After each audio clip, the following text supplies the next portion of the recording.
You folks hear me? Technology, not my strong suit. All right.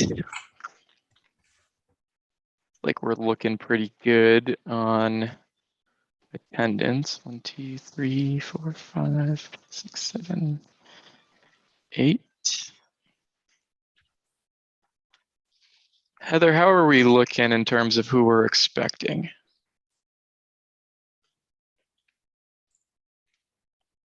I think we're pretty close.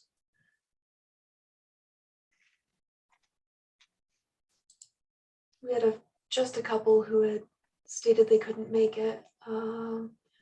Sean, Micah.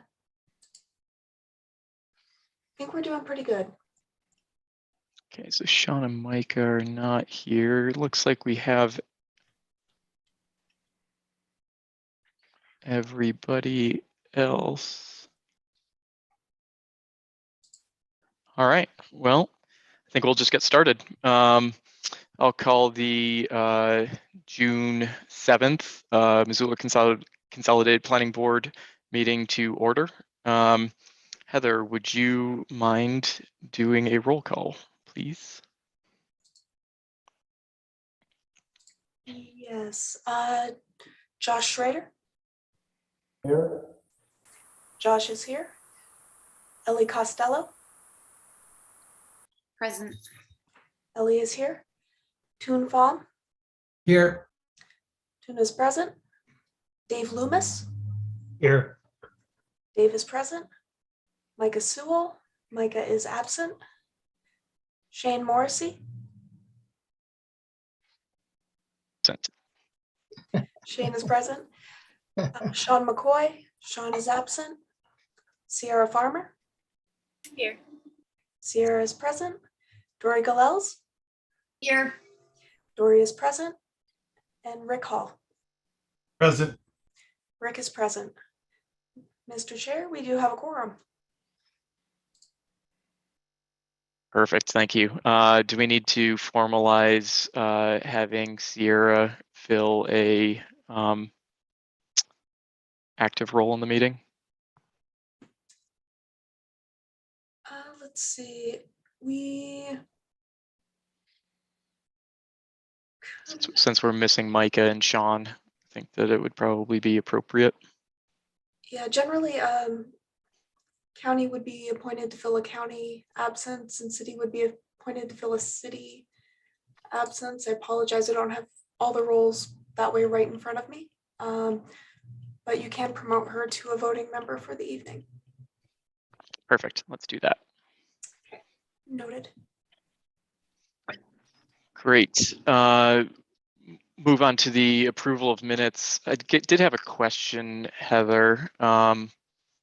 The minutes that I was looking at have draft on them in the packet. And I'm wondering if that's just a mistake with a watermark or if they are final minutes. I might have got a little carried away with the watermarks when I was posting documents. If they're approved by the board, they'd be considered final. I just had draft on there. After previous things were kind of jumped ahead before we had finalized them in a meeting. So probably unnecessary, but yes, if you approve them, those are the final minutes. Great, appreciate it. Thanks for that clarification. Hopefully everybody's gotten a chance to review the minutes from our May 17th meeting, I believe. And if so, if I would entertain a motion if somebody would like to make one.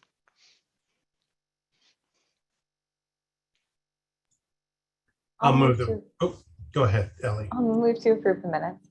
Moved by Ellie, I'll second. seconded by Rick. We'll just do a voice vote. All in favor, please say aye. Aye. Aye. Aye. Any opposed? All right, so moved. Can I, sorry, this is Dory. I wasn't sure when in that process. I just found 2 really minor errors that I wanted to flag. I didn't know if I should have done that before the I vote. Sure. Go ahead and flag them. I don't know what the protocol on that is, but we will hopefully just get it in these minutes, and hopefully they can be modified. Okay. So yeah. They're real quick. Page 4, last paragraph, where Tung is making comments. I think it's the third sentence says scoop instead of scope. And then more importantly, on page 8, section 11, Mirta Becerra, who is a Ward 2 council member, her name was misspelled. Perfect. Thanks, Dory. Thank you. We will I'm get sure those edits made. Sure Tung would appreciate being not talking about scoops. So. I did used to work in an ice cream store. All right, moving on. We will open it up to public comment for items that are not on the agenda tonight. Heather, could we potentially get the call-in information on the screen? And for those that are joining us here tonight, this is for items that are not on the agenda. So if anybody in the public would like to talk about anything that is not on our agenda, this is your time to comment. There will be a chance for folks to chime in on items that are on the agenda later on in the meeting. So I'll read off some of the call-in instructions that Heather has graciously put up on the screen here. You can, if you're in the Zoom meeting, you can simply just raise your hand and we can acknowledge you. If you are calling in on a phone, the cell phone numbers are 1-253-215-8782. For landline users, it's 1-888-475-4499. The webinar ID is 842-9399-6424. And the password is 999636. You're going to press *9 to raise your hand to be recognized, and you're going to hit *6 to mute and unmute your phone. And if you are calling in on your cell phone and you're listening to the meeting on another device, we do ask you to mute your other device so that we don't get feedback. We'll give just a minute or so here. It does look like there's some folks in the listed as attendees, so we'll see if anybody would like to speak.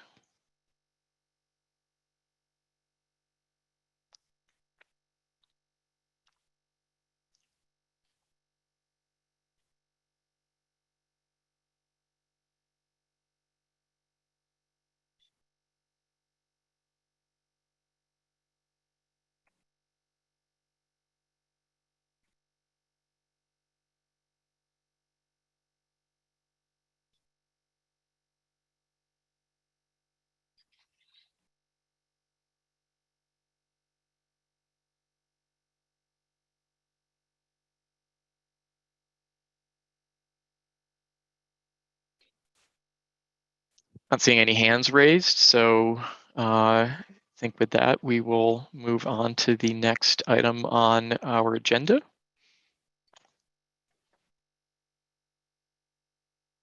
Thanks, Heather. Staff announcements. Heather, do you have an update on meeting formats for us? I do. The city has let us know that we're going to be moving towards actual hybrid meetings come July. There is going to be a training which all admin staff will be at a little later this month. Our June meetings will be as is over Zoom as we've been used to. The first meeting in July, I need a little clarification on that. We wouldn't be in council chambers because they're still waiting for hardware updates and to fully get the chambers set up for a hybrid meeting. But they had proposed that we would actually be meeting hybrid in a different meeting space, which I'm not familiar with. So I'd like a little clarification on that, especially since without a good sense of who can attend that one in person versus not, and whether or not public would be attending in person for that one, I think it would just be board members. So I need a little more clarity then, but then our second meeting in July, we should be, if all goes well, in council chambers. They're going to be getting Microsoft Surfaces set up. So there will be access to documents, screen sharing, and it's not going to be Zoom anymore. It's going to be Microsoft Teams because the city is making that transition. So some big changes. I'm sure there will be some little bumps as we get used to everything, but that's the general time frame. And I'll try to have a better, more comprehensive report for you once I sit in on the training and have some of my own questions about how that's going to look answered. But July, have opportunity to meet in person again, at least in part, in that hybrid fashion in July. Any initial questions? I can answer some, but not all at this point.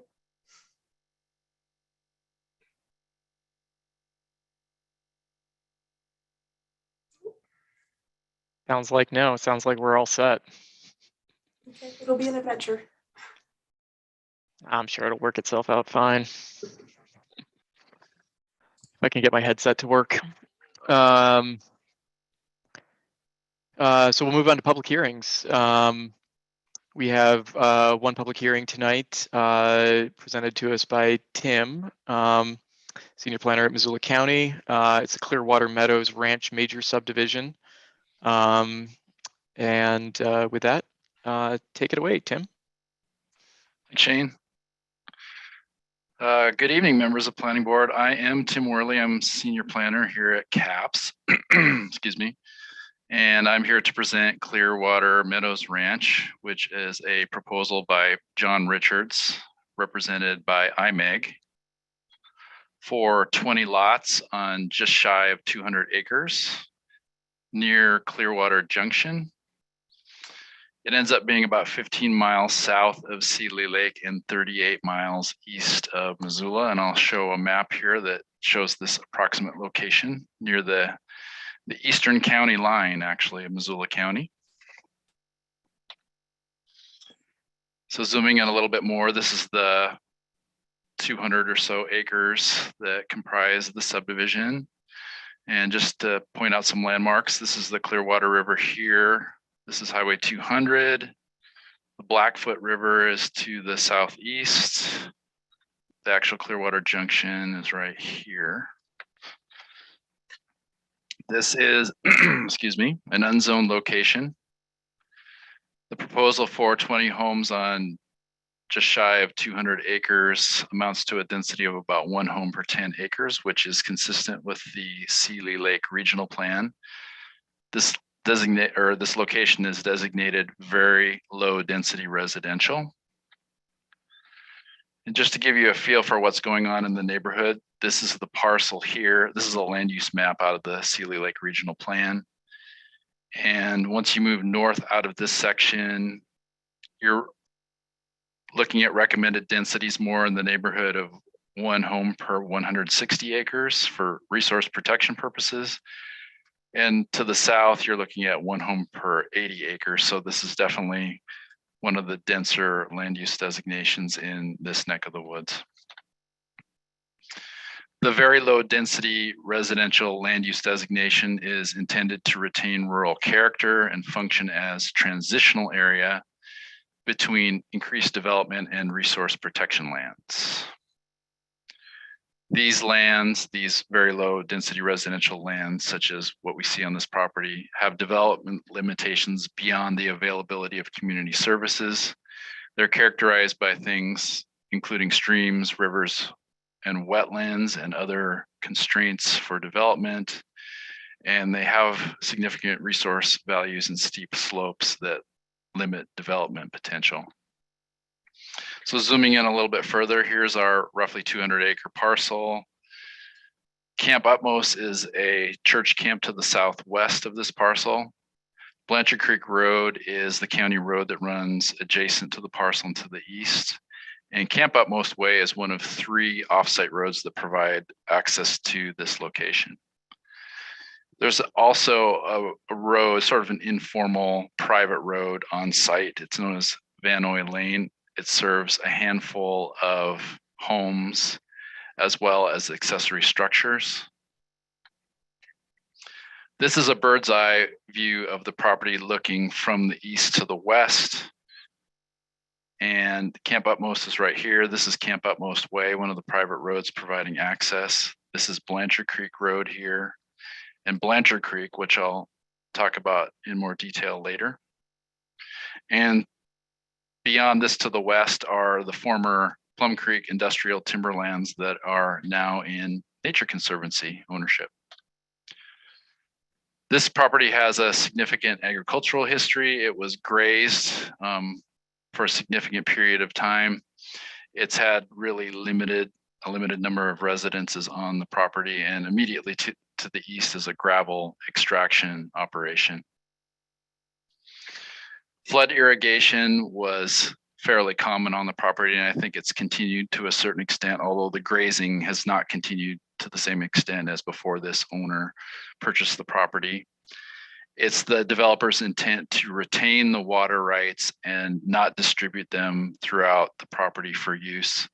And I should note that per our subdivision regulations, there is no requirement for irrigation easements on the property. Excuse me, I got to turn my light on. Sometimes I'm left in the dark in my own office. So the offsite roads that I mentioned before include Camp Utmost Way on the southwestern edge of the parcel. Highway 200 runs along the southeastern edge, and Blanchard Creek Road runs along the eastern edge of the property. These provide subdivision access without being contained within the subdivision, and they simply have to meet the most basic access standards for emergency egress. There are a couple of new roads proposed with the subdivision, Road A and Road B. They're proposed to be 24-foot wide, essentially county standard roads with a gravel surface. There is one variance being requested with the subdivision because walkways are required with major subdivisions, and because this has 6 lots or greater, it is a major subdivision. Staff is in support of the variance to have either an 8-foot wide walkway along one side or 5-foot wide walkways along both sides of the road. Because of the significant topography and the really limited scope of the roadway system contained within the subdivision, we felt that there would actually be more landscape and significant landscape impact by building a trail in this portion of the subdivision with limited usage actually for those non-motorized facilities. Individual wells and septic systems are proposed with this subdivision, and by state law, flows from wells must remain below a certain threshold for the wells to be exempt from water rights permitting, because this is considered what's called a combined appropriation. The applicant has agreed to limit lawn and garden irrigation to limit well output, and that's a pretty significant limitation that's been agreed to with DNRC of just 0.08 of an acre or 3,485 square feet per lot. And because that's such a limited amount of external irrigation per lot, we have a recommended condition that the wells be metered to maintain that exempt well status.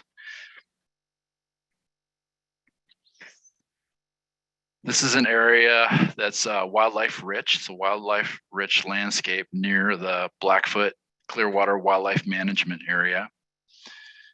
It's got a combination of large carnivores and game species, including grizzly bears, wolves, mountain lion, as well as prey species that include elk and deer.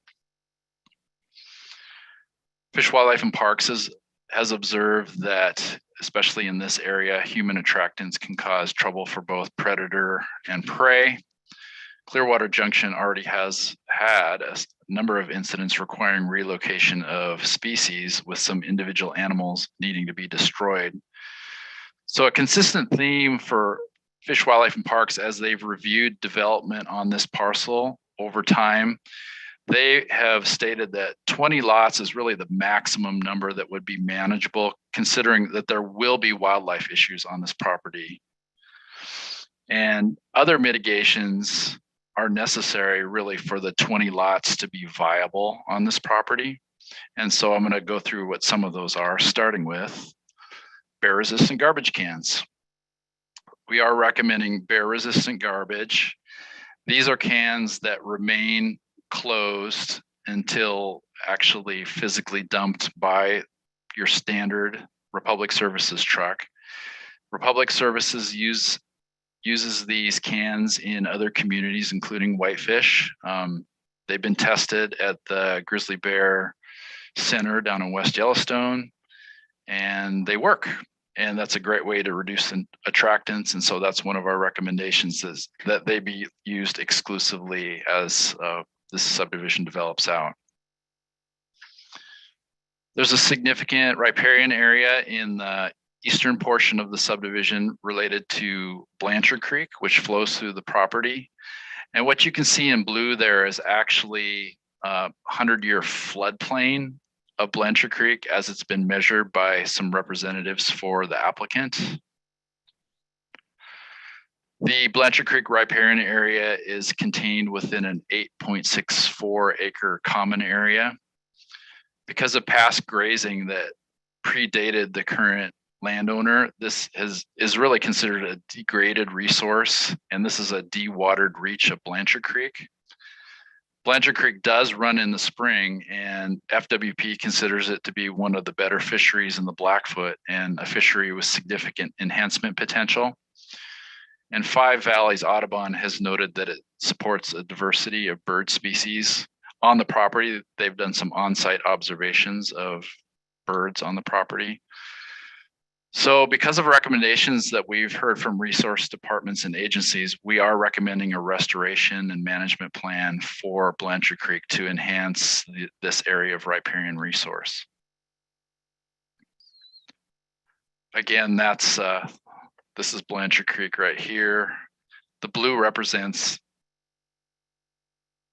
the area of inundation should there be a 100-year flood event. Now, we did hear recommendations from several different resource agencies for a more enhanced buffer. Fish, Wildlife, and Parks recommends a wider buffer. And as part of that, their recommendation would be to eliminate this is a separate lot here, it's lot 20. It forms somewhat of a ring around the 8.64 acre common area that I mentioned. Also, the Clearwater Resource Council recommends elimination of lot 20 to enhance the area of riparian resource. Similarly, Five Valleys Audubon Society, who has visited the property, they also recommend elimination of lot 20 based on the scale of Blanchard Creek. They feel that the buffer at present isn't substantial enough. And they also recommend expansion based on the value of the riparian resource. Also, Missoula County Parks, Trails, and Open Lands encourages expansion of the riparian area to provide sufficient space for a shifting creek channel. So our recommendation, and this is probably the most substantial condition, impactful condition that we're recommending, is expansion of the common area. So if you look at the image on the left, it shows the existing 8.65 acre common area right here. The black boundaries delimit the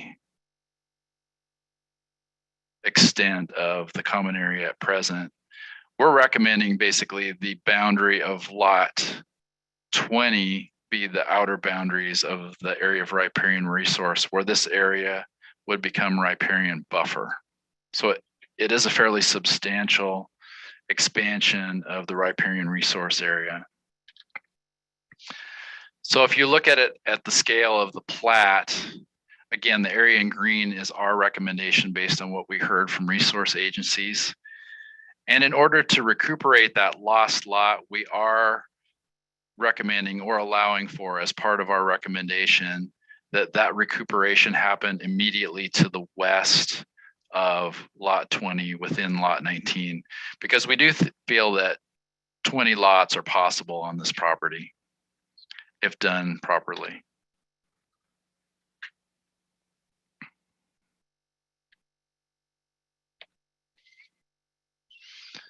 I mentioned floodplain area, floodplain in that blue shading before. The Blanchard Creek riparian area, or actually the floodplain, has been mapped by professionals. The original mapping dates back a few decades, actually.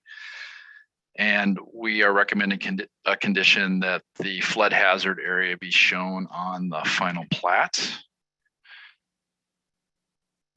So that blue area would end up on the plat that gets filed.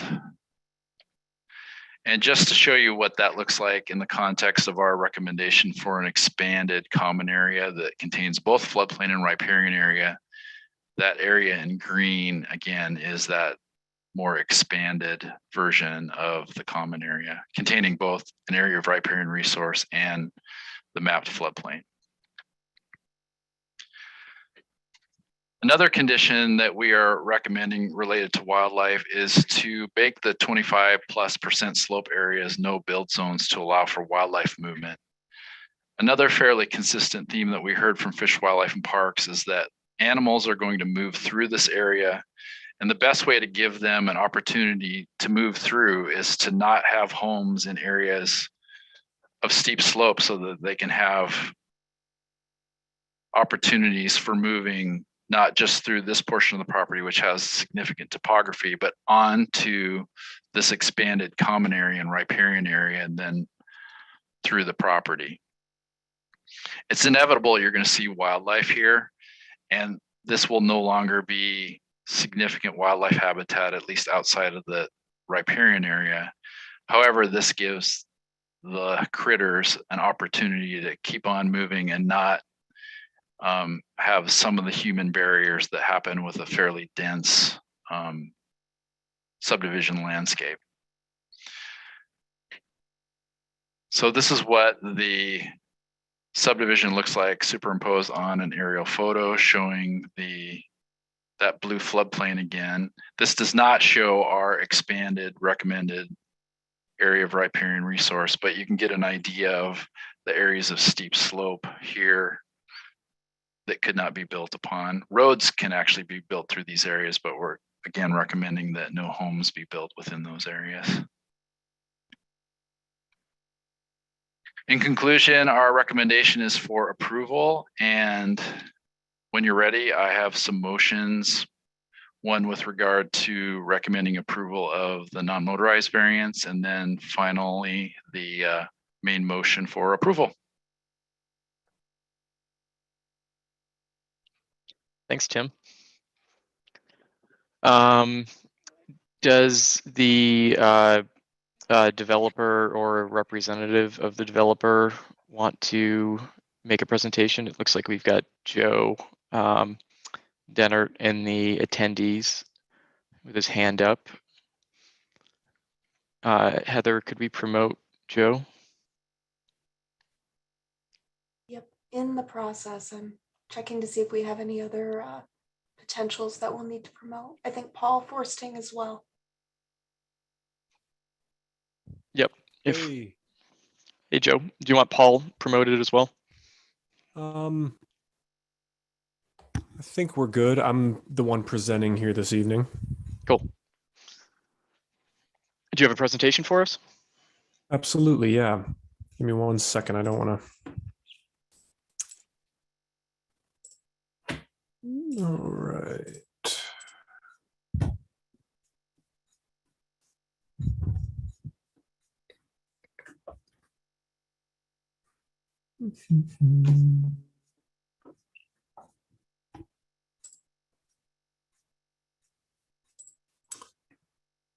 Okay. Can you all see the presentation? I cannot see anything yet. Okay, 1 second. Let me share. Can you see it now? Yep. Okay, does it include the notes I have jotted down or just the presentation? Looks like just the presentation, so I think you're good. Okay, great. Thanks for helping me through that. I'll be excited when we switch to Microsoft Teams. That's what I'm used to using. My name is Joe Dennert, and I work for the IMEG office in Missoula, and we're representing the applicant, Mr. John Richards. Tim, thanks for the presentation. There's definitely a lot of material to cover here, and I feel like you laid the groundwork for a quality discussion this evening that hopefully results in a recommendation of approval by the board. I'd like to take my time for this presentation really to showcase growth policy compliance, agency collaboration, and the need for housing, which I believe are some of the driving factors behind the proposal being discussed this evening.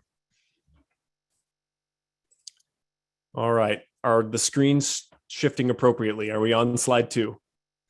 Okay, just making sure.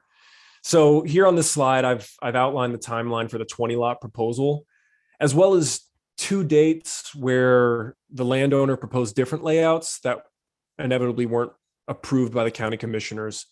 I completely understand that our scope is just on the 20 lot proposal before you this evening. That being said, the other proposals provide some valuable context that helps you understand a little bit better the layout that's being proposed herein. So back in 2007, there was a 119 lot major subdivision on the property that was not approved based on concerns over proposed density.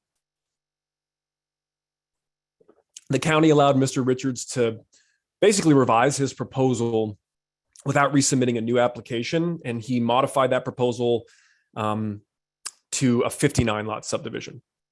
Ultimately, that proposal was denied over density concerns as well. And then Mr. Richards went back through the subdivision application process and submitted a new 59 lot subdivision with building envelopes that left a significant amount of open space on the project, which again was denied over density concerns. I think the open space, et cetera, was over 170 acres. And throughout that process, the Missoula County Rural Initiative staff and Fish, Wildlife, and Parks stated that, just like Tim mentioned, a proposal for a max of 20 lots will result in that 1 per 10 density calculation and would align with their goals. Thus, Mr. Richards is now proposing that 20 lot major. And I've outlined that process here, going through pre-application, neighborhood meeting updates, and ultimately the planning board this evening. So Tim already touched on this. You can imagine on these slides, I stopped the green lines, but just extending these green lines, this is the walkway variance that Tim was referencing, the non-motorized facilities, and we agree with the justification for the recommendation of approval, not only for the reasons they stated, but also there's really no connectivity for any other non-motorized facilities out here. So I think that one makes sense as well. So let's dive into really some of the main components of the proposal, like I covered in the beginning of the slide: growth policy, housing needs, and agency correspondence or collaboration. The property here is unzoned. It substantially complies with both the regional land use designation and the Missoula County growth policy amendment goals by providing ample protection along Blanchard Creek and proposing houses near a commercial use corridor. Now, in this slide, I've approximated taking the Steely Lake Regional Plan outline for the land use designation and overlaying it on the area, and then getting the approximate acreage that doesn't include Mr. Richards' property. So that 1,156 acres of land, not including his 200, is designated as the very low density rural residential land use designation. Now, the majority of that land is public and actually incapable of being developed. So with a 1 per 10 designation on approximately 1,156 acres, these areas are slotted in the regional plan to essentially house 115 different homes. Typically, that density is dispersed throughout a designation area, but as mentioned above, the area is mostly comprised of public or undevelopable land. Interestingly enough, I think Mr. Richards' first proposal of the 119 lots was actually close to that 115 count, which would have arguably looked more like a cluster style development, but ultimately was denied due to density concerns, resulting in the 20 lot proposal which does align with the 1 per 10 just for his property. Like Tim said, that almost 200 acres and the 20 lots being proposed aligns with the Steely Lake Regional Plan land use designation here. Another thing that I think is really worth mentioning is that this development isn't completely in the middle of nowhere. There's, as you can see on the screen, there's this commercial corridor, which I think is important to bring out because typically when there's a commercial corridor slotted, in this case for 1 dwelling unit per 1 acre, there are places to live nearby. Instead, in this case, we have 1 dwelling unit per 160 acres for the majority north of Highway 200. That's this deep green in the growth policy, or excuse me, in the Steely Lake Regional Plan. And then you have 1 dwelling unit per 80 acres south of Highway 200, and then the 1 per 10 on mostly public land. So I think an important question is, where are people supposed to live who are in this commercial corridor or working in this commercial corridor? Also, growth policy goal number 8 from the Missoula County Growth Policy Amendment does state that, in this case, we have a chance to proactively plan and provide for logical growth while simultaneously preserving rural character. The reality is that this is probably one of the only available properties within this land use designation that allows for development. The landowner has experienced time and time again concerns over density, and that being the deciding factor in multiple proposals being denied. So the proposal before you tonight is one that substantially complies with all applicable regional plans. I briefly want to go over housing need. I think one of the clearest indicators for need of housing in this area is the fact that Paws Up has purchased the hotel at the Clearwater Junction near the Cow and 2 motels in Steely Lake just to house their employees. Just like I mentioned in the growth policy slide above, the land surrounding Mr. Richards' property is mostly public with private land dispersed throughout. I definitely think that everyone here understands that development in a rural landscape has its challenges, but I think we could also all agree that there's a need for housing in this area. The housing out here is just limited, and for folks that are commuting either from Missoula to Steely Lake or from Steely Lake to Missoula for employment, there's not a lot of options, and both of those areas are already pretty expensive and showing no signs of slowing down. Plus, I think with John Richards' construction background, there is the opportunity, a unique position in this case, where he could reduce the infrastructure costs associated with something like roads. So here's just the 59 lot subdivision, and this is really highlighting that agency collaboration. The 59 proposal that came about after the 119 lot was already denied. I don't have the 119 lot shown up here. And then to the right on the screen is the proposal that you are recommending for this evening. Now, one of the primary concerns voiced by Fish, Wildlife, and Parks was that the property served as a wildlife corridor for the area, and that was in the 59 lot subdivision. And after talking with the landowner and some of the people who have lived on the area for a number of years, more than 35 years, they would argue differently. But the reality is, just like Tim mentioned, wildlife would filter through this area.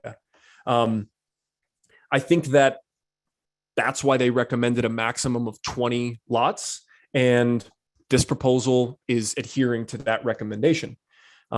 Also, including no build zone designations to allow for that filtering is understandable.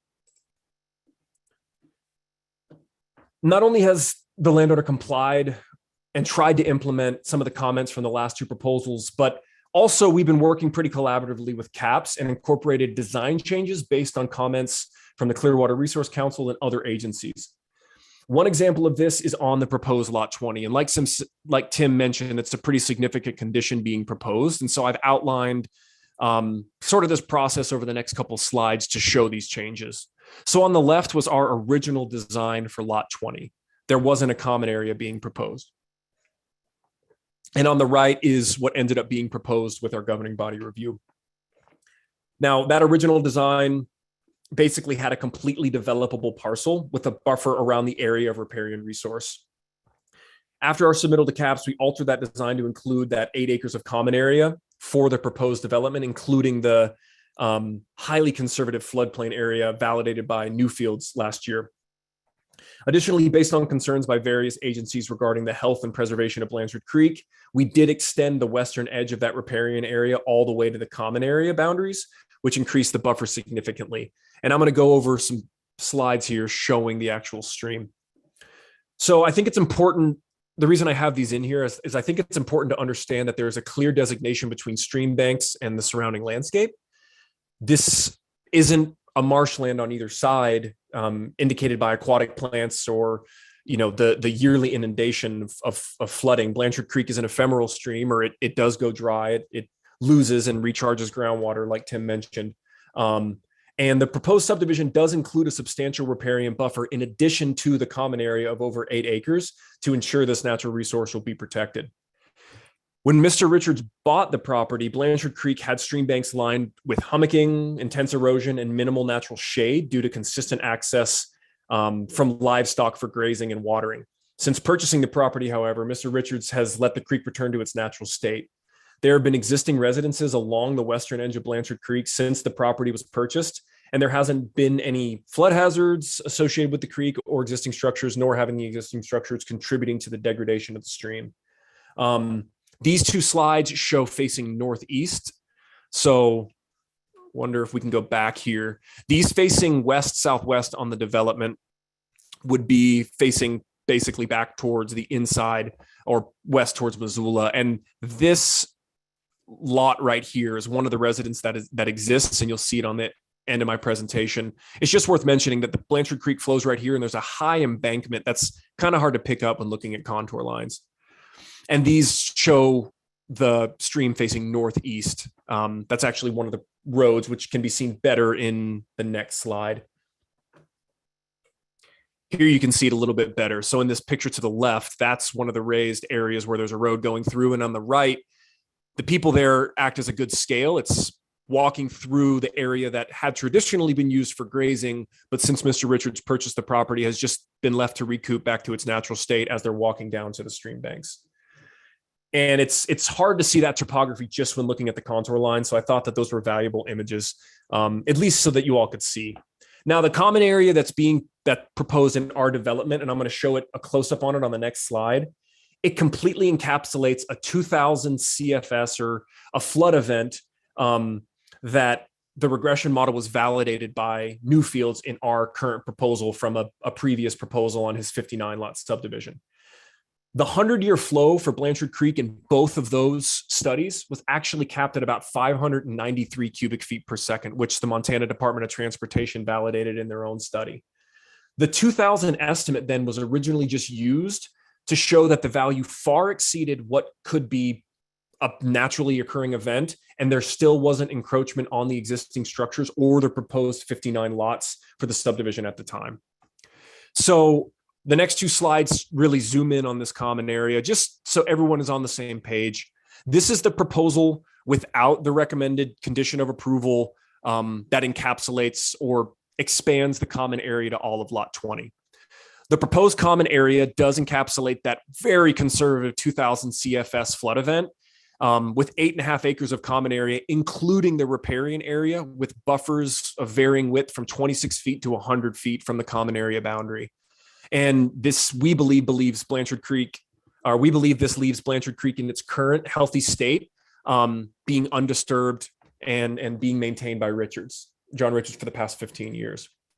This is the proposed condition of approval number 2 enacted, encapsulating the entire project.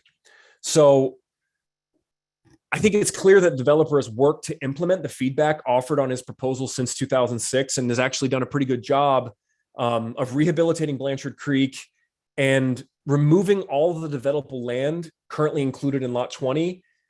We believe is kind of unnecessary, as over 8 acres of common area have already been proposed, precluding development.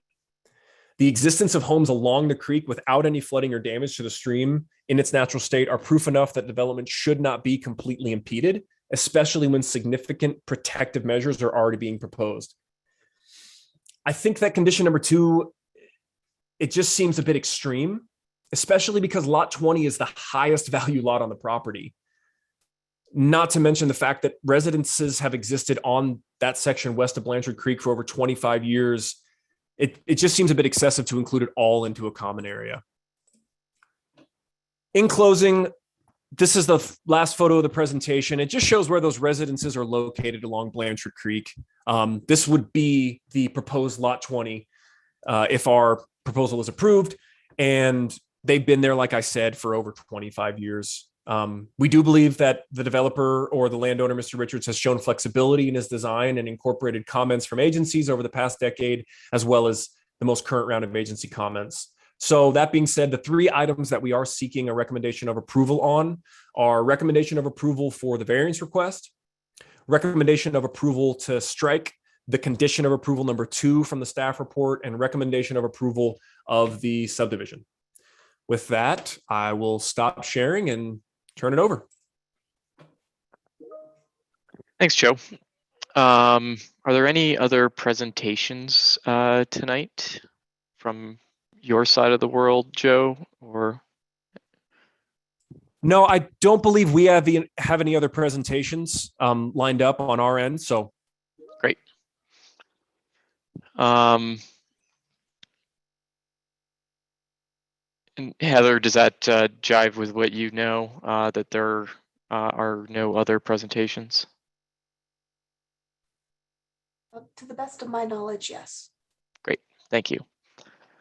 With that, then we will move into public comments. Heather, if you would please bring up the call-in information.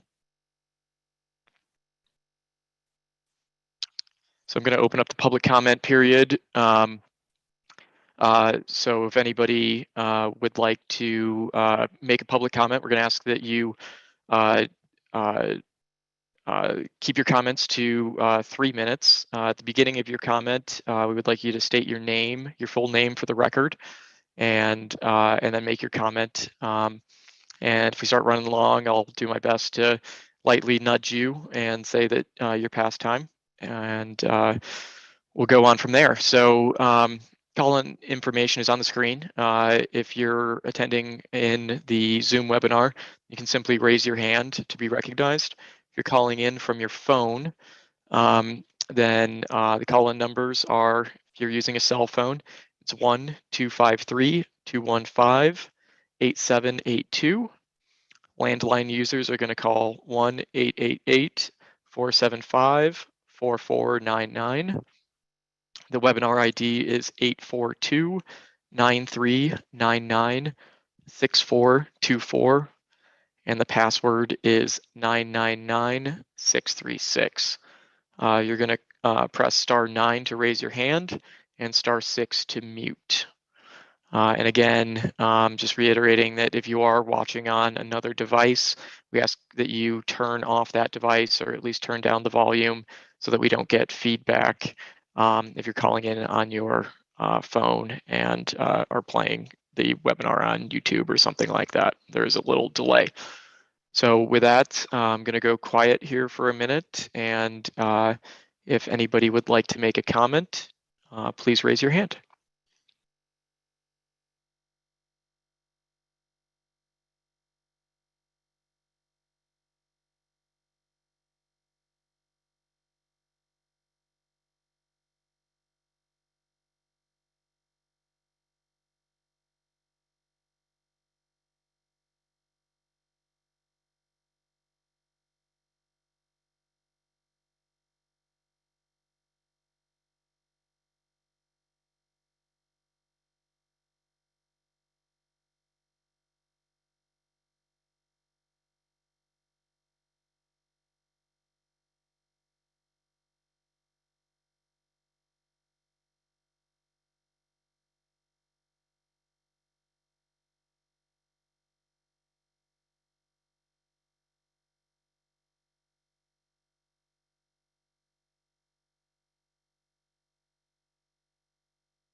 Heather, I'm not seeing anybody pop up. Does that jive with what you're seeing? It does. I do not see anyone either. Great.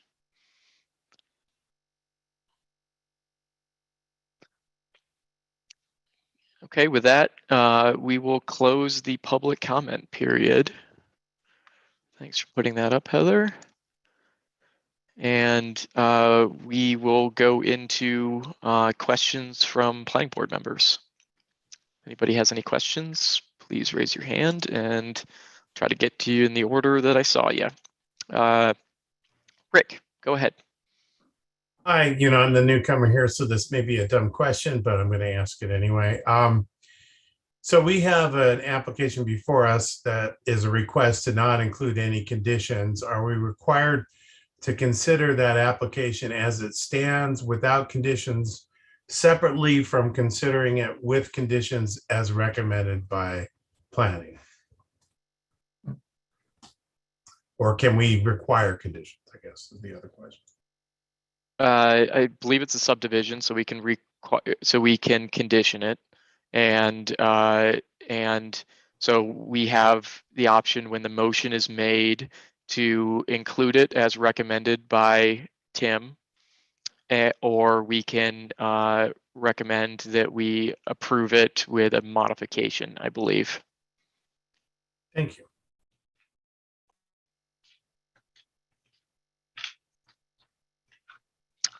Go ahead, Dave. Okay, I have a couple questions, I guess staff or applicants can follow up on this. The irrigation ditch, there's apparently it's not going to be closed off. We already know that Blanchard Creek has been severely dewatered over time, and the irrigation ditch may have something to do with that over time. So I'm wondering if we get an answer on if the irrigation stays open or gets closed off. Another question I have is the internal fencing between lots. I didn't see anything. I'm guessing that's probably not a good idea. Thinking about movement of animals and even people, that there's no internal fencing or even external fencing. And maybe only fencing, from the common area would be the kind that allows animals easy passage. And I guess my third question is in the no-build zones on the steep slopes up on the back side of the property. I don't know why roads are allowed within that area on the steep slope on the back side of the property. So I think I'd like some clarification on those questions, if you would. That's it. That's all. Tim, would you start us off on that, if you would? I guess I could, and I don't necessarily want to represent the irrigation answer on behalf of the applicant, so Joe can maybe chime in on that. But my understanding is that the diversion for Blanchard Creek that has historically been used is actually off-site from this property. And it flows down through kind of the north central portion of the subdivision. And I don't know how the diversion, I don't know how you make it happen, or I don't know what kind of weir or what is happening north of the property, but we just don't have any regulations that would require them, as far as I could see, to commit to in-stream flows for Blanchard Creek, especially considering the diversion is off the property. So I think that's the best I can answer to that. We would encourage, and we've had conversations, I think, with John about this. We would encourage in-stream flows whenever possible, for sure. But I don't know regulation-wise what we can do within the context of subdivision review to make that happen. As far as the fencing question is concerned, state law allows rural landowners to fence the perimeters of their property. We would really emphasize and encourage wildlife-friendly fencing, which the applicant has committed to in the covenants as part of their living with wildlife information in the covenants. And there's a bunch of different ways you can do that. You can have fences that max out at a very low height, like 36 inches, or you can use like smooth rails or smooth wire. Beyond that, we don't really have a lot of regulatory influence within the context of subdivision. We would love for people to read those covenants and follow suit as to the different wildlife friendly fencing options that are actually in the covenants provided by the applicant. But for us to say that you absolutely can't do a perimeter fence, that's probably beyond what we can do per state law. And then on the no build zone question, Dave, no build zones can be traversed by roads, typically like steep slope areas. There's nothing in our regulations that prohibits road cuts through steep slope areas. However, to site a home in a steep slope area exceeding 25%, you have to do a geotechnical analysis. And we do have some recommended conditions that say for the areas where the road cuts through the steeper slopes. And I think this is something that IMEG volunteered initially, that they would get. They've actually had geotechnical assistance to this point, and we have a recommended condition that would be followed up on when they actually build the roads in those steep slope areas. But there's no absolute prohibition against roads within 25% slope areas.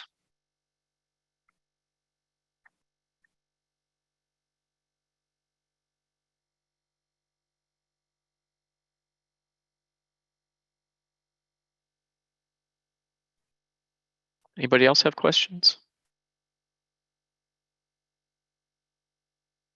Go ahead, Josh. Thanks for the presentation, Tim and Joseph. That was informative. How does well permitting work in this area? Is this a closed basin for water rights, or will each lot be able to have their own well at 35 gallons a minute and 10 acre feet a year? My understanding is that it's not a closed basin, and I think it's out of Title 85 in state law. The restriction now for what's called a combined appropriation, if you imagine all these wells, they're all straws going into what is assumed as the same aquifer. All the wells combined can be exempt only if they operate at a threshold of 35 gallons a minute and 10 acre feet a year. And thus what IMEG and the applicant have done is that they've worked with DNRC to come up with an irrigable amount of land per lot that is not more than will punch it up over that 10 acre foot threshold. And because that number is so small, it's less than 4,000 square feet per lot, we are recommending that the wells be metered and that they put together basically a regular summary of water usage that is submitted to DNRC and to the planning office. And we work with DNRC for a few years on, there are a handful of subdivisions that are in the same condition, if you will, that are subject to some sort of metering of their water use to stay under that 10 acre foot threshold. That would be a condition of approval or just a recommendation? It's a recommended condition. So okay, there's language, and it's condition number 16 in the staff report, and there's specific language in that we're recommending for the covenants that specifies how they are to meter their wells. Is that the same then for the recommended restoration plan? That would also be a required condition. Yeah, the restoration plan is a distinct condition. It's one of the later conditions, condition 20, I think it is. Got it. What septic and water infrastructure serves existing residences? Sorry, Josh, could you repeat that? Oh, yeah. What septic and water infrastructure serves the existing residences on the west side of Blanchard Creek? I think I might leave that to Joe at IMEG. I'm not sure of that answer. There are a handful of homes and existing wells, but I think Joe IMEG might know better about that. I'm just curious if those will be continue to be used or if those will be abandoned. What's the plan for those? Hey, Josh, can you hear me? I can. Yeah, thanks. Thanks for the good question. I think the best response there is, so we actually had a pre-application meeting with the health department for that exact issue, and our subdivision application states that we'll follow DEQ4 circular and make sure that the plan that's in place proposed by the client is prior to final plat approval. We will follow all recommendations for the DEQ for appropriate removal of any septic tanks that won't be used. Okay, and are they served by individual wells currently, those residences, or are they on a shared well? So currently there, and once again, Mr. Richards purchased this property with a lot of this infrastructure in place. There was permitted wells and septics that were serving the residences at the time that he purchased. And the plan for those, once again, upon approval of subdivision, is to follow all necessary DEQ regulations and have them permitted correctly. Got it. This is, I guess, a question for you, Tim. Did you reach out to the conservation district at all for input on the expansion of the riparian area? The conservation district actually formally commented on the subdivision. It's one of the attachments to the staff report. And they noted in particular, in particular, they noted how much Blanchard Creek had moved over the years and that a robust riparian area anticipates the potential for further movement. And yeah, that was, I think, a helpful contribution to our understanding of the riparian area. Okay, great. Just one more, if I may. I see Dory does have her hand up. You talked about this potentially serving as workforce housing for some of the people that work at Paws Up.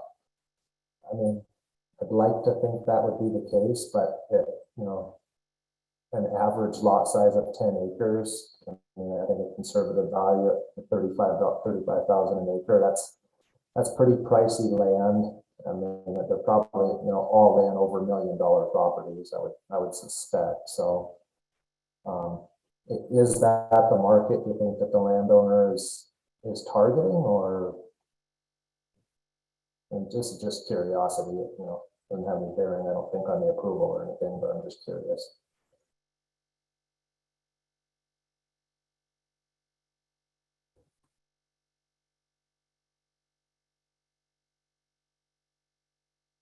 Oh, I'm sorry, Joseph. Can anybody hear me? Yeah. You're a little echoey, Josh. So it is a little difficult to hear you. So maybe you could restate the question to Joe. Yeah. Oh, I'm sorry. I did not hear the question. I apologize. Oh, no, not a problem. I apologize for my audio issues. I was just curious if the plan was to try to sell these or have these serve as workforce housing for Paws Up. Just given the size of the lot, it may be outside the reach of, I would say, most people. Just given the size of the lots, they're probably going to be, $350,000 just for the dirt, right? And that's before you drill a well and put in your septic and build a place. So I guess the question is, you talked about, the developer potentially being able to limit some of the infrastructure costs. Do you think it's realistic that these could serve as, support for people who work in the area? I can't speak to ultimately exactly what niche these will fill. The reality is we need inventory. We need homes. Yeah. There's a commercial corridor less than a mile away. The commercial corridor is designated as a land use designation of 1 dwelling unit per 1 acre. And there's more businesses there than just Paws Up. Pause Up was a great example for the need for housing. I think that the reality is the inventory is the best chance that we have for providing the options for anyone who might be commuting, who might utilize that property for housing needs. But obviously I can't speak exactly for the developer. I don't know the verbatim plan or what niche it would fill, but I think that inventory is a good thing to have, especially in the current climate that we're facing. Okay, thank you. Thanks everybody for patience and all the questions. Go ahead, Dory. Okay.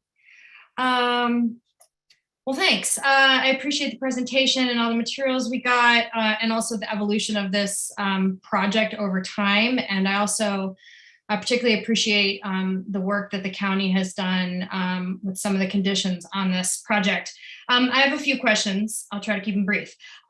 So one, are there, and Tim, I think this is for you, but do you know, are there any plans for updating the Steely Lake Regional Plan? I know that that was done in 2010 as an amendment to the Missoula County Growth Policy. I'm just curious if there are, new plans in the works or coming, or if there's been any discussion about that. As a first question, then maybe I'll ask another question. There's nothing that I know of on the front burner for Steely Lake Regional Plan, because we're trying to go through the older plans first. And believe it or not, a 2010 plan is kind of a new plan. So I don't see it changing anytime in the near future. Okay, thank you. And then I did see somewhere in these materials that there are existing mobile homes on the property. Are people going to be displaced, or were they displaced when the applicant purchased the property? Can anyone speak to that?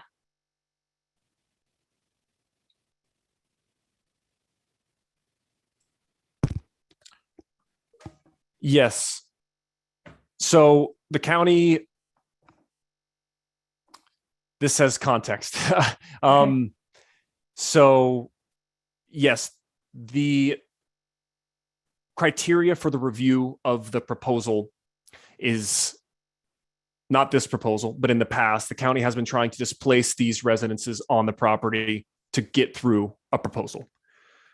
The proposal before you tonight in our subdivision application says that the mobile homes will be vacated prior to final plat approval. Okay, so there are people living there now. There are residents on the property. Yes, that's correct. Okay.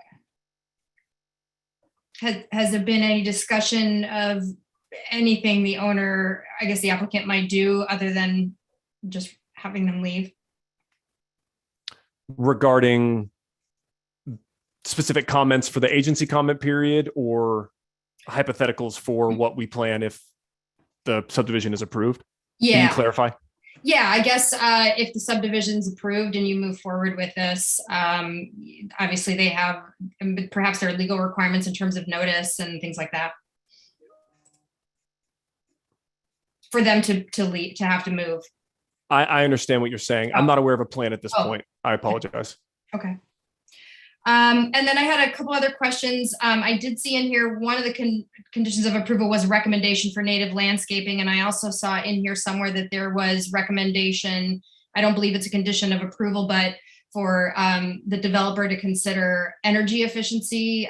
Certainly there's a great opportunity up there with sun exposure, and building materials to do something that will withstand weather conditions, both hot and cold. And I guess I'm curious, Joe, if you can speak at all to IMEG's interest or commitment to those things. Can you restate that as a specific question? Sorry, there was a lot of details in there.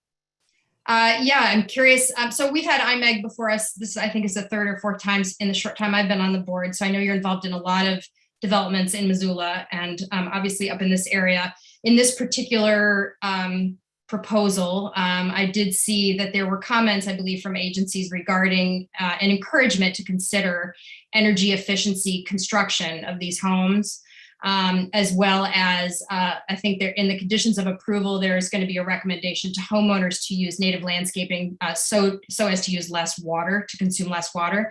And I'm just wondering if you can speak at all to your commitment in terms of, what you're planning to build there. Okay, I understand. Unfortunately, I can't speak to that. That's ultimately up to the homeowners. If this is approved, individuals who buy the lot and build the homes Got it. will ultimately get to decide that. But I think that's a great encouragement. Okay, great. And then I think my last question is, I'm assuming we didn't see any other public comment on this besides attached letters from agencies and organizations. Is that correct? I just wanted to clarify it and make sure we weren't missing anything. Yeah, Dory, as far as I know, you're not missing anything. Thank you.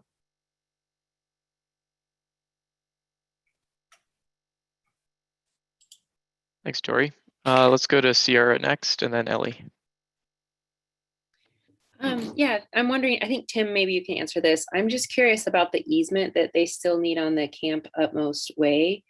Are we approving with that as a condition or a regulation that they still need to prove that they have an easement, or do we care about that, I guess? Well, the condition is for what's called a grant of easement because it's a private access easement that didn't anticipate the scale of development that will be part of this subdivision. And there's at least one intervening landowner that's other than John Richards, the current landowner. And so this grant of easement is simply a document that will allow for free passage of landowners over and across Camp Utmost Way, not just to access this property as is, but as a fully developed subdivision. And this was something that came up. Joe mentioned some of the earlier reviews of Clearwater Meadows Ranch. In some of the earlier reviews of Clearwater Meadows, the recommendation was, because that's a private access easement, that there should be a formal grant of easement that anticipates the use and scope of Clearwater Meadows as a 20-lot subdivision. Got it. Thanks. Ellie. Hey, thanks for all the information so far. I guess I have a question for Joe. The easement area, I'm trying to think of the right term, sorry. I'm recovering from COVID and have that COVID fog brain a little bit. But the riparian area and expanding that common area, that was mostly talked about, it seems like, as a concern for wildlife rather than floodplain. And you didn't address that concern of kind of the attached letters and comments that we had received. Did you want to say anything about that consideration? The consideration regarding wildlife filtering through the property? Yeah, the idea that the extended common area would be for the sake of wildlife rather than because of floodplain. Okay, I understand. So for wildlife conservation purposes across the proposed subdivision, the no build zones being proposed as a condition we can agree with. And although Fish, Wildlife, and Parks has designated this as a wildlife corridor in the past, as I stated in my presentation, both the landowner and other residents in the area disagree with that. That being said, we feel like there's ample space for wildlife to filter through with the 8-acre common area that's currently in place. The floodplain conversation might have been a bit confusing or convoluted, but yes, that we believe there is plenty of space still for wildlife to filter through without taking 25 acres of the most expensive lot on the property and making it all common area.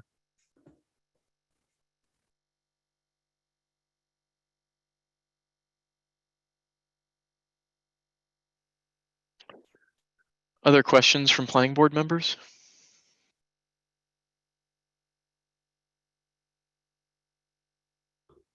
Go on.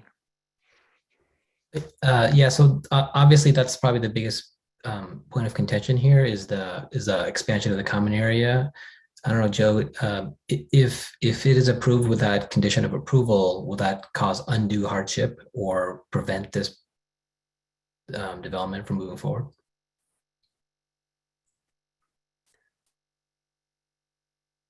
After speaking with the developer, I can't say for 100% certainty, but I would say that that's a strong possibility that it would prevent this from moving forward. Yes. Okay, thank you.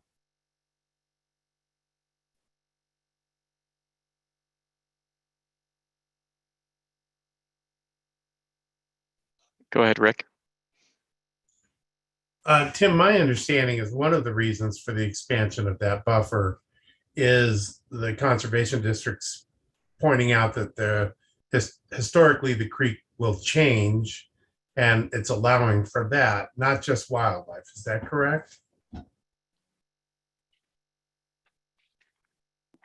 I think that's part of the equation, that there has been, I can't remember what the actual measurement is, but significant movement in that channel over the years. I And think they say 240 feet or something like that. yeah. But I think we see it just per the recommending departments and agencies that you have an area of riparian resource and you're giving it more room to breathe, I guess you could say. I think it has improved. I mean, like Joe was talking about I've been along for the whole ride on this back to 2007, and it has improved over time. And this recommendation would, we feel, and we understand why it can be perceived as hardship, but give just a little bit more breathing room and allow for a little more potential wildlife movement as wildlife filter through the property. And just hearing it from multiple departments and agencies, it was a fairly consistent theme.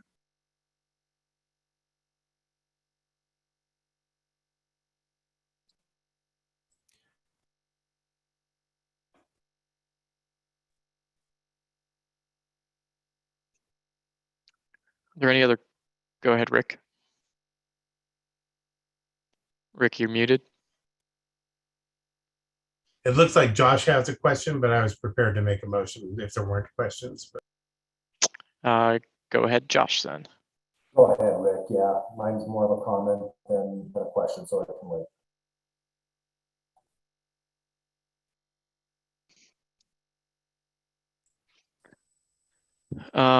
We have an attendee with their hand up. Thomas Orr. Do we know who Thomas Orr is?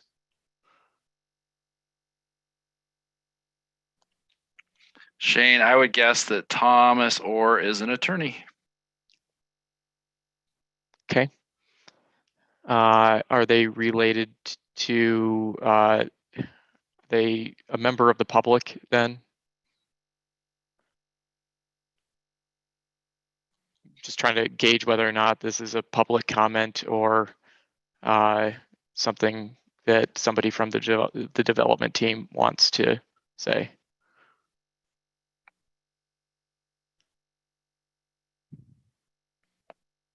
And that I don't know. Joe, do you have, does the developer have representation in the form of an attorney? I believe that Thomas Orr could very well be Mr. John Richards' representation in the form of an attorney, and he's raising his hand to request to speak or say something. Okay. I think I will allow it, Heather, if we can promote Mr. Orr to an attendee to hear what he has to say.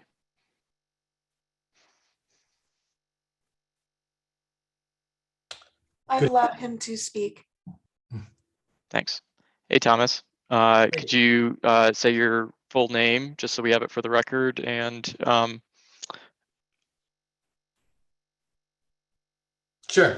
My name is Tom Orr. I'm an attorney from Orr McDonald Law Offices. I'm a representative of John Richards. I've been following this proposal since probably as long as Mr. Worley, since at least 2007. Mr. Richards' original position here was he was attempting to do what he called a working man subdivision. He wanted to do originally 119 lots. That got reduced. That was rejected. He's reduced that to 59, and now he's back at 20. And he is very much in favor of the proposal, except for the conditions that have been put on lot 20, which is, as Mr. Denert has noted, the most valuable and most important lot in the subdivision. Essentially, what is being asked of Mr. Richards is to give up essentially about 2 $2.5 million in value for that lot itself, that single lot. That's going to make it very difficult to make the rest of it very profitable. Certainly, he would like to have more density in there, and I think that in previous iterations of this proposal, which are not before you now, but previous iterations, there were ways to make that sensitive to the values in the growth plan, growth policy of Steely Lake. Notwithstanding, what we would ask the planning board to consider is whether there may be a lesser impact on the developer than taking approximately 25 acres, much of which is hillside and very steep, undevelopable area. What I can suggest to you is that the condition that's placed on there, we believe that that constitutes a unconstitutional taking of private property, and I'm pretty sure that it's going to result in a lawsuit, which is neither really here nor there for your thoughts. But given the situation, the current situation that we are facing in this county for developable areas, and just simply, trying to put some inventory, as Mr. Denard has noticed, it seems unreasonable, and that there seems to be better ways to address the concerns about that riparian area. We certainly urge you to reconsider that condition, and the rest of the conditions are acceptable. We think this is could be a very nice subdivision for folk in the area. Thank you. Thanks, Mr. Orr. Any other questions before we move into a motion?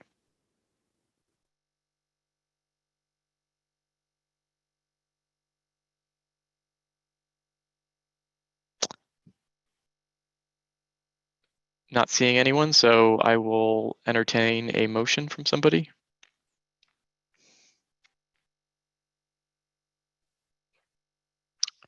Go ahead, Rick. Do we need to put the motion on the screen, or should I read it off of our paperwork? Yeah, maybe we could get the motion on the screen, Tim, if that would be okay.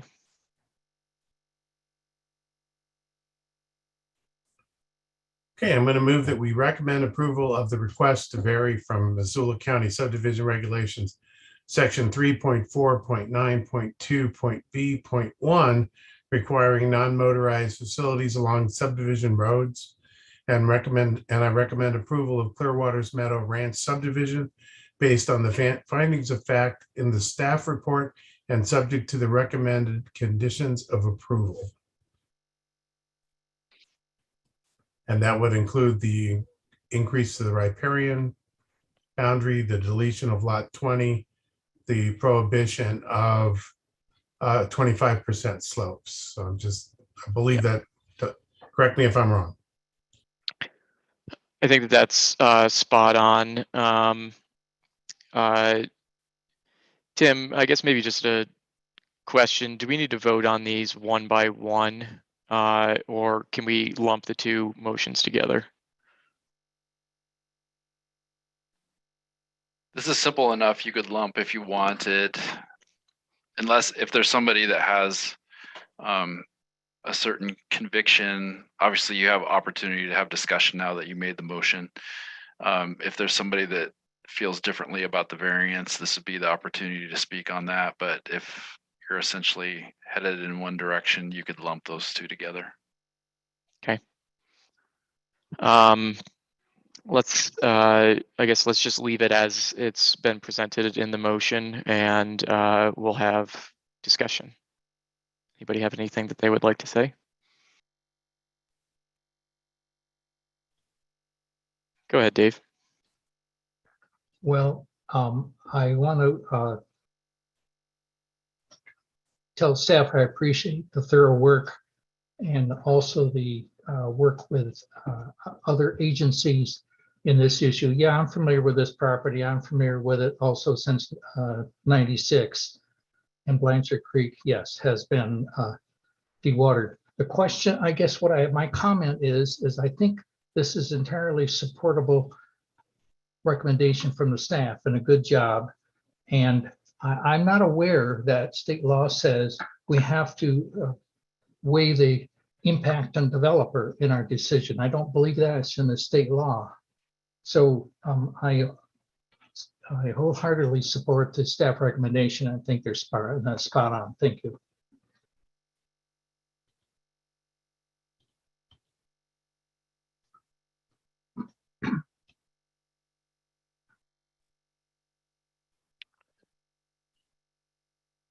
Other comments? Go ahead, Tim. Yeah, I just had a quick question as to whether we had a second on the motion. Oh, sorry about that. I think I missed the second. Do we have a second on the motion? I would second. Thanks, Dave. So moved by Rick, seconded by Dave. Now we can formally go into our discussion period.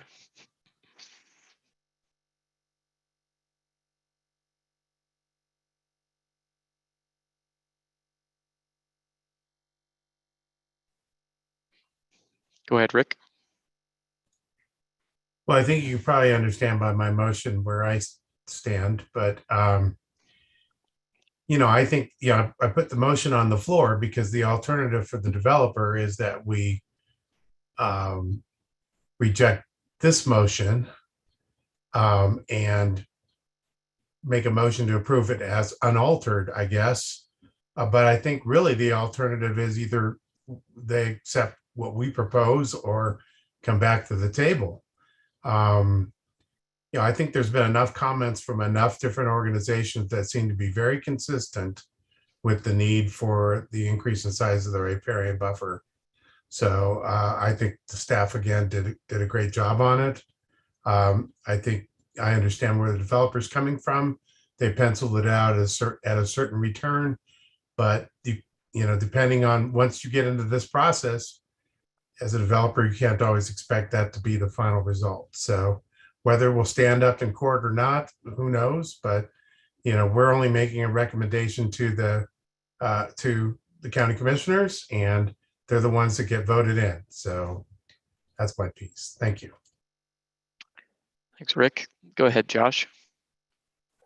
My apologies, a bit more of a question than a comment. I agree with what Rick said about the need for an increased buffer. My only question was, is there any type of a middle ground? Was there any discussion with the developer about a potential voluntary additional setback? And how was the increased riparian buffer, the size of that, determined? Was that a specific recommendation by one of the agencies that was consulted? Or exactly how was that arrived at? Is there an opportunity for a compromise? Shane, am I able to speak here, or is this purely planning board and staff? I think it's supposed to be just planning board, actually.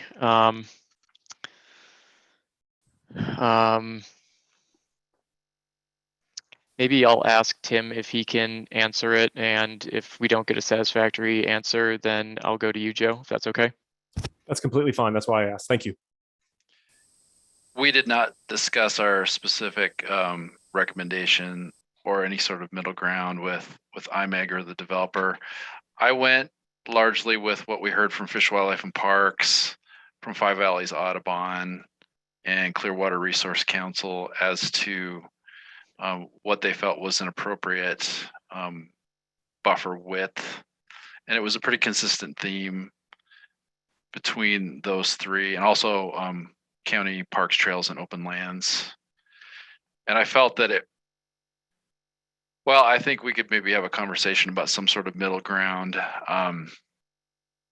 We went with the recommendation of the professionals as far as the scale. And I understand that it's impactful. It's certainly impactful to the developer, but we heard a fairly consistent theme across multiple departments and agencies. So that's what we went with. Thanks, Tim. Josh, does that cover you enough? It does, yeah. Thank you, and apologies for not thinking of that sooner.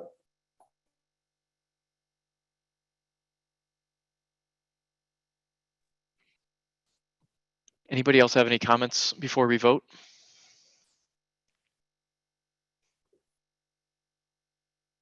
Go ahead, Tung. Yeah, I mean, I will reluctantly vote for this, but I don't have the benefit of the history of this project. But given that it was, it's 10 years in the making, 10 plus years in the making, I feel like I would have liked to have seen more density, to be frank. I feel like because of the various constraints, we're kind of stuck with very large parcels that again are gonna, to Josh's point, are gonna only be available to a certain type of buyer, and that's not the kind of inventory we need. I agree that any inventory is good inventory at this point, but I would have liked to have seen more density, and with this additional conditions, we're now making it even harder. But I'm not really sure what else to do here, considering there's a long history already, and the reason why we're here is because of that, even though I think times have changed quite a bit. So that's my perspective on it. Thanks, Tung. Ellie.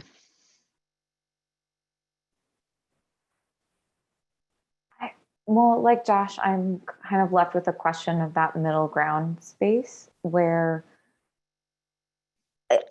with the recommendations from these several entities that all kind of agree that we need this bigger buffer area, and not coming from a ton of education about approaches to conservation, like I wonder if there is a way to have a slightly different boundary. And in the conversation, without getting into the weeds with that, in the conversation that we're having now, are we able to amend then what we've put on the table so that it would provide, like,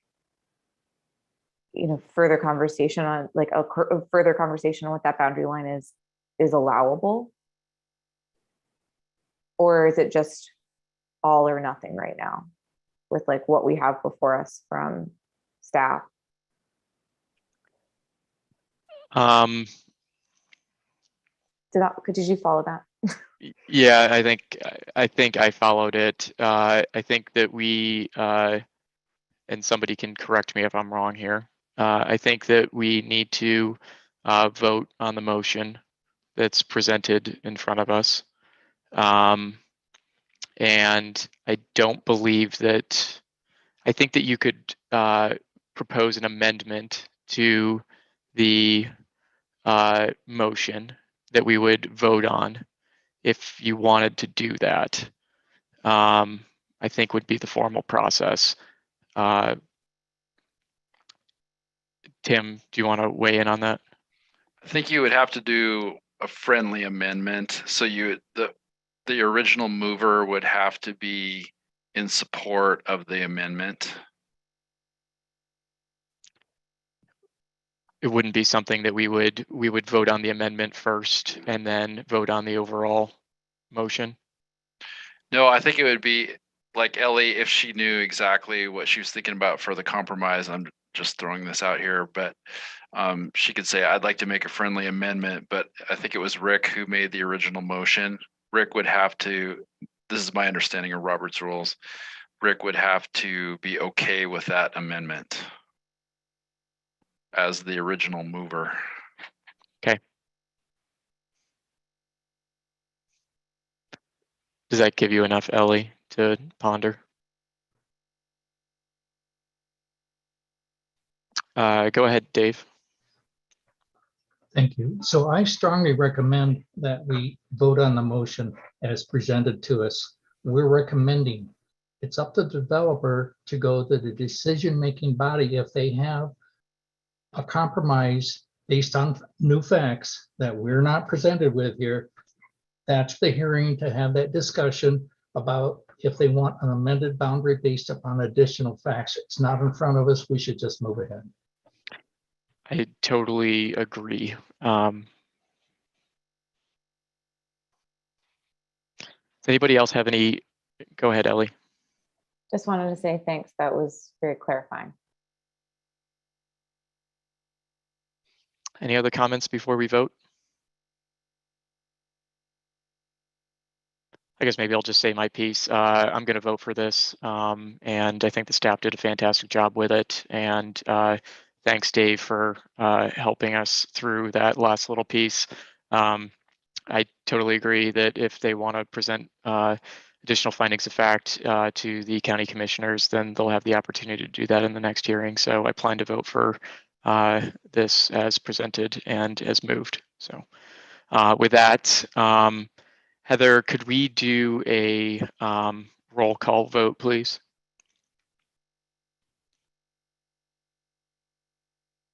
This will be just one moment as I navigate to that.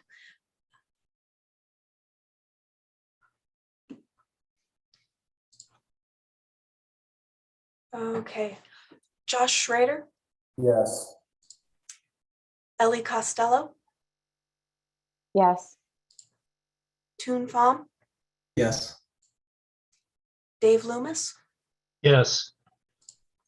Shane Morrissey, Yes.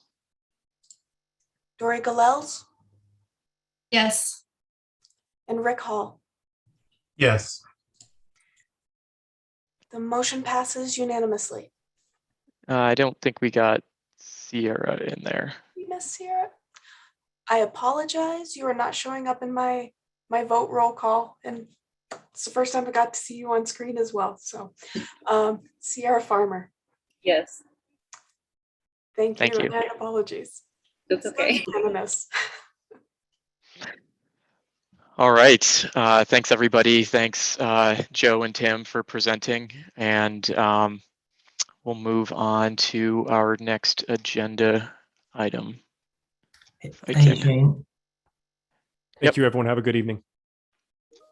I just wanted to ask a quick, just a more of a procedural question for my own benefit. I didn't want to muck up the vote, but from what sounds like this obviously changes things for the developer. I'm just curious procedurally what can happen now. So the next step would be the county commissioners. There could be more discussion there, but can the developer withdraw the application now that it's been approved and then resubmit later, or what's the recourse now, because this is obviously materially different than what they expected? And I don't know if that's maybe a question for Probably a question for Tim to maybe I could give my thoughts on it, but it would probably be better heard from Tim. The developer could pull the application. I mean, the natural course would be to just let it play out for the commissioners at the July, I think it's July 7th hearing. And yeah, I mean, this is in the arena of mitigating adverse impacts to the review criteria, impacts to the natural environment, wildlife, and wildlife habitat. And so it's certainly different than what the applicant proposed. It's a significant modification. We need to consider the express preference of the developer in the subdivision that they propose, but at the same time, we can recommend mitigating conditions, and that's what this is. And the subdivider does have the opportunity to come up with a compromise recommendation for that condition number 2, or they can say, commissioners, please delete this condition. They can certainly do that at the commissioner hearing. my compliments on the dramatic lighting as well. You bet, anytime. Thank you. So we're done with our public hearings, and we will move on to communications and special presentations, of which we don't have any tonight. Committee reports. Tung, did we have a TPCC recently? Nope. Great. Move on to old business and our Highway 93 letter. We have a new draft that is in the packet.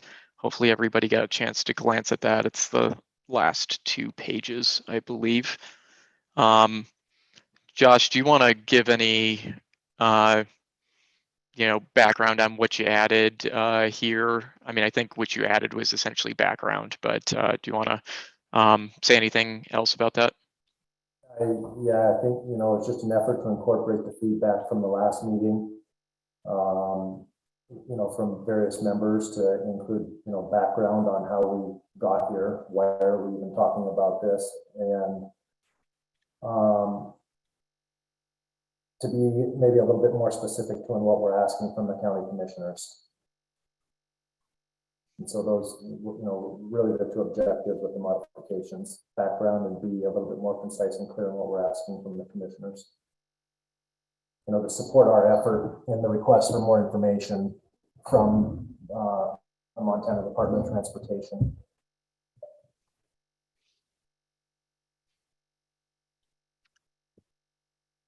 Go ahead, Rick. Rick, you're muted. I'm sorry. I keep doing that. And I apologize for turning off my camera. I have a cold, not coronavirus, just a cold. So you don't want to see what's happening when my camera's off. If there's not a lot of discussion and we've all read it, I'm willing to make a motion that we approve the letter as written currently. It looks great to me. So let's make a motion and we can have discussion as we need. So my motion's on the table to approve the letter as written. Excellent. Do we have a second? I Dory. can second. Thanks, Dory. Moved by Rick, seconded by Dory. Is there any discussion about the letter or the motion on the floor?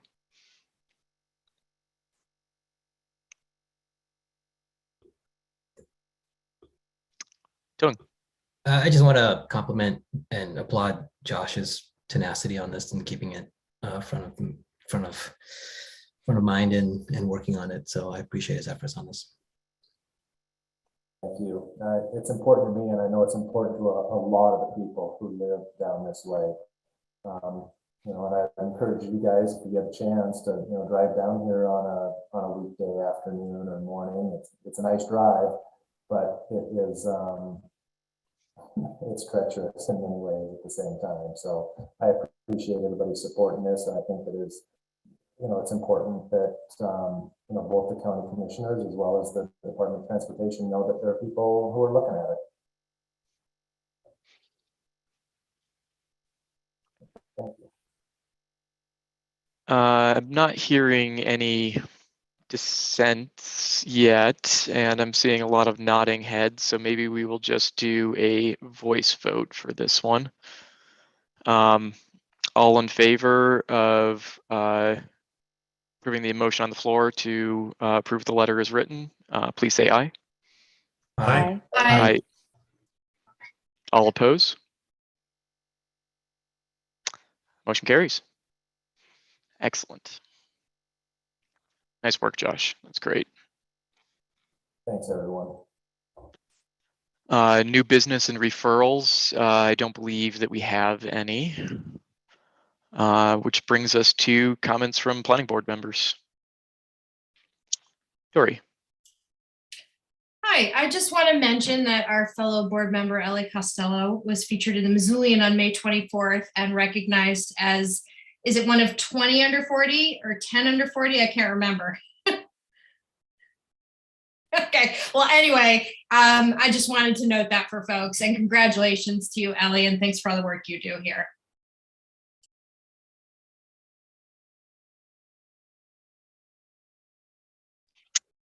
Anything else, folks? Excellent. Well, we will adjourn and call it a night. Thanks, everybody, for hanging in there. Great, thanks, everyone. Thanks, Shane, for leading us today. No Good problem. job, Josh. Thank you. Bye.